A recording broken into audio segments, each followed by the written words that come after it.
This is part 6 of the WaveRaider Restoration project. You remember from last time there's a problem with the impeller and there's a problem with the wear ring. First thing we're going to do is take the impeller off. This little splined nut here goes on the end of the impeller shaft so that we can unscrew the impeller and screw the new one on.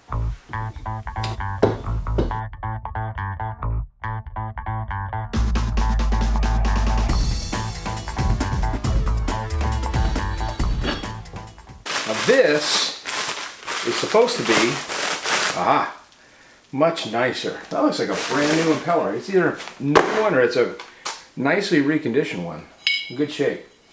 You can clearly see the damage that occurred when the wear ring rubbed right up against the edge of the impeller here.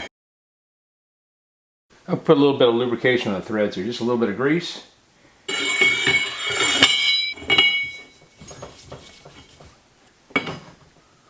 And you'll notice I didn't really bother to snug it down that much either. The natural rotation of this thing is going to keep it tight. It shouldn't come off again. So I just gave it a little, like I said, just a little bit of snugging there with the wrench. All right, it's time to put the wear ring on now. Come on, baby. All right, this is brand new stock here. My choice was to go back and go with the original stainless steel piece or upgrade. I guess it's an upgrade to this version with the plastic. I've got the other plastic liner I couldn't get back into the old fitting, so I had to buy this whole new assembly here. So in the future we should be able to put a delrin ring in it.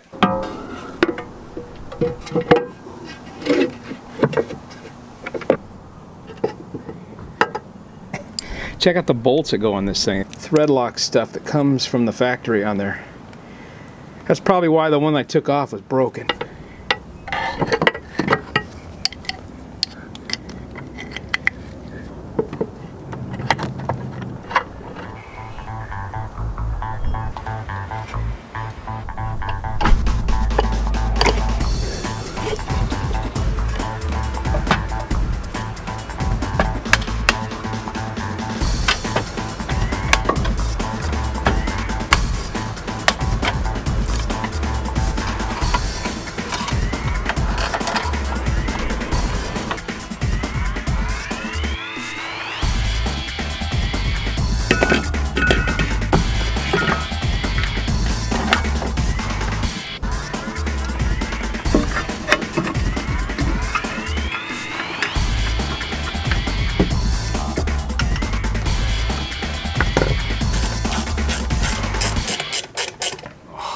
Man, we're getting close. I just realized this project has been going on for 9 months. Well, it's the middle of February, so the way I see it, we're early for next year's riding season.